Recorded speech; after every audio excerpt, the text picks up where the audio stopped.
Now, my tough task is to include everything about media in 20 minutes, and this is a tough call.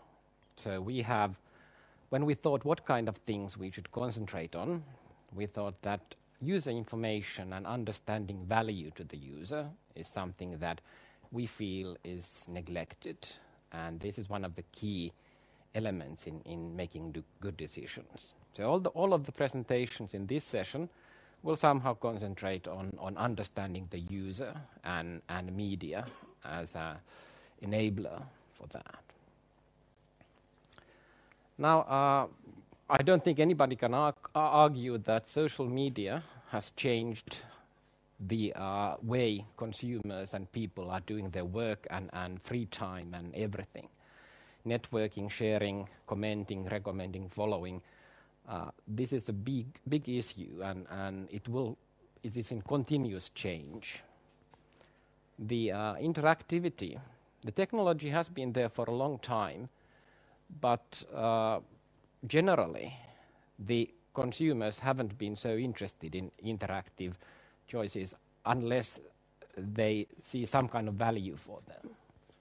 So what kind of things like augmented reality or some other stuff which is so interesting to the consumers that they feel they should be involved in interactive media. Same can be said about technology.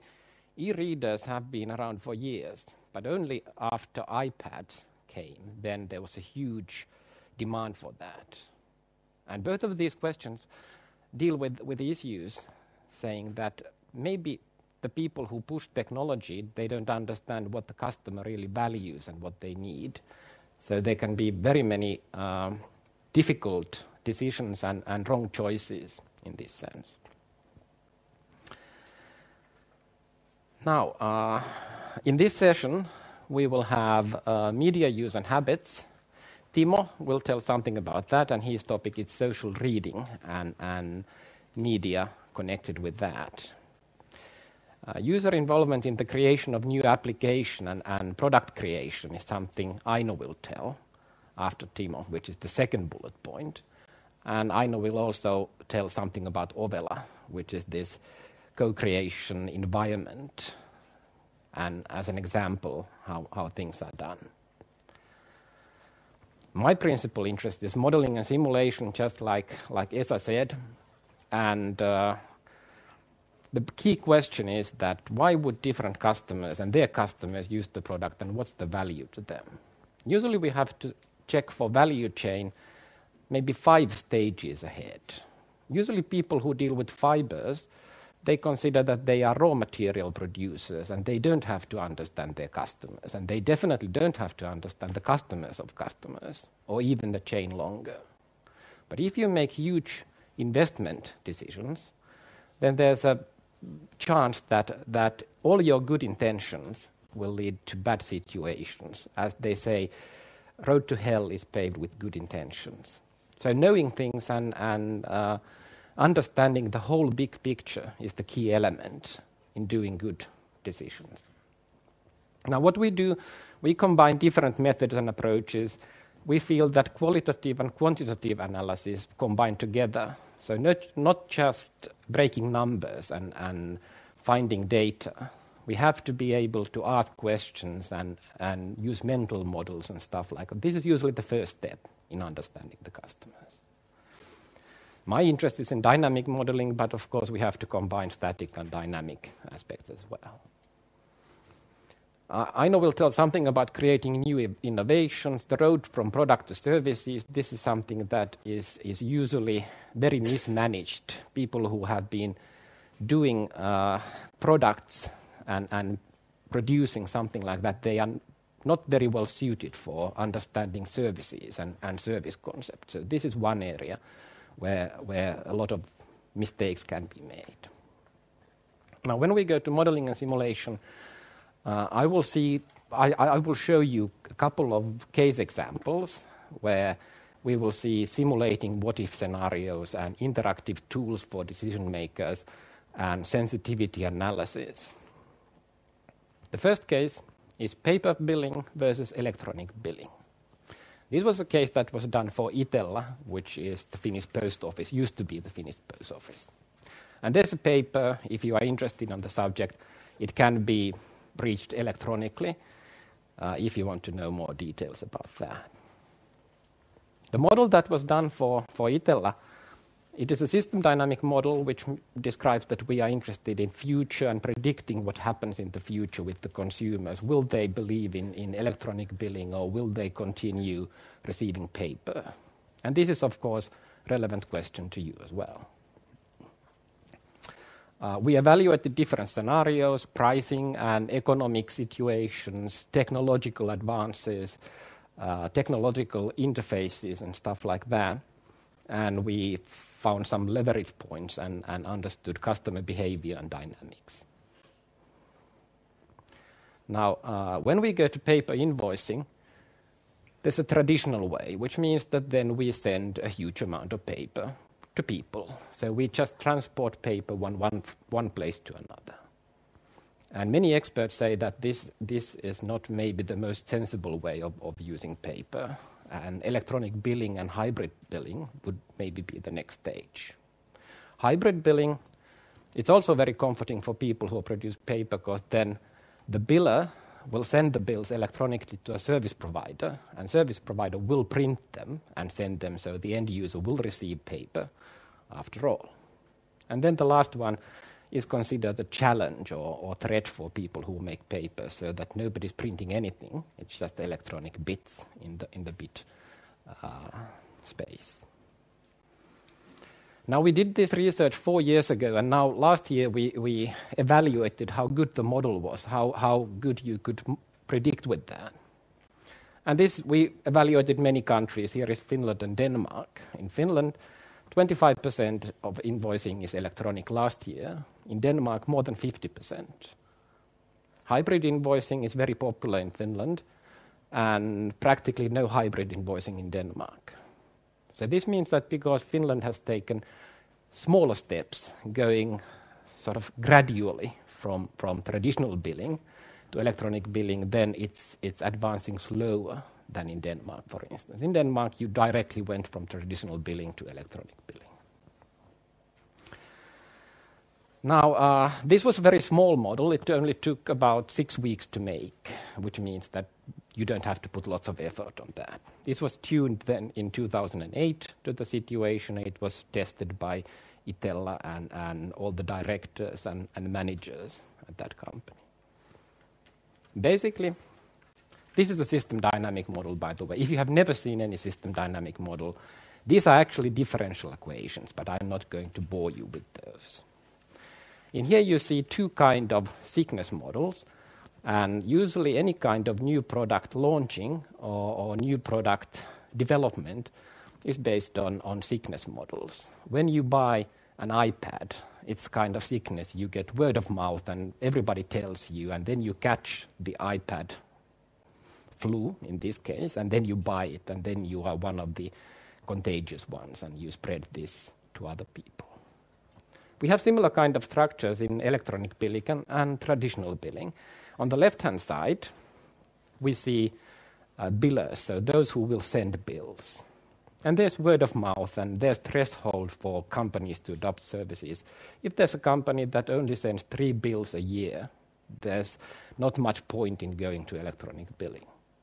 On the right-hand side, we see the customers. And there we see user experience, word of mouth.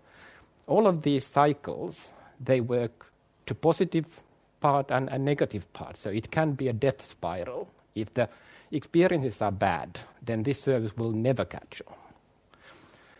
Now, many of the leverage points are pricing, meaning that when you price it very high, traditional billing, for instance, then of course there's great incentive to use electronic billing. And this is, by the way, an egg-chicken problem. So there's a huge loop. So if there are many, many billers, but no customers who can receive these electronic bills, it doesn't catch on. If there are many customers and no billers, then it doesn't catch on. So we have to have both of them, and then it will feed back to each beginning and create new kind of stuff. Now, this is simplified, This is a business to customer sector, and we have done business to business sector and hybrid billing and all this other stuff. Now, for the managers, they needed some kind of simple user interface, and all the managers know Excel. This is one tool. Nobody has to learn anything. So there's a very, very small element of having to learn anything new. And whenever we predict future, it's always risky to say that this is the future. We much prefer to put an interactive user interface, which says that there's economic factors, there's pricing, there's technological stuff, all of these, and you can change them. And we say that future is this with these assumptions. And when we change these assumptions, the future is something else. So this is an interactive tool for managers, for decision makers. Now, this was 4 years ago. If I were an economist, I would be tempted to take a ruler and continue that straight line, saying that the future for road transporting paper is very promising, because it seems to be growing all the time. The electronic part, which is on the right hand part, it is growing exponentially. Surprise, surprise, but it's much smaller. There are less zeros there. So it's at least one decade smaller. Now, when we did all these simulations, we saw that the future wasn't very bright. So actually that, in our simulation, it showed that was the last good year for them. And after that, people will tend to go to electronic billing to more and more. And what happened when we checked the model last year was that this was the case in fact. So these kind of models of understanding customer behavior, they could actually somehow get prepared for the future, and they could invest on electronic billing and other medias as well.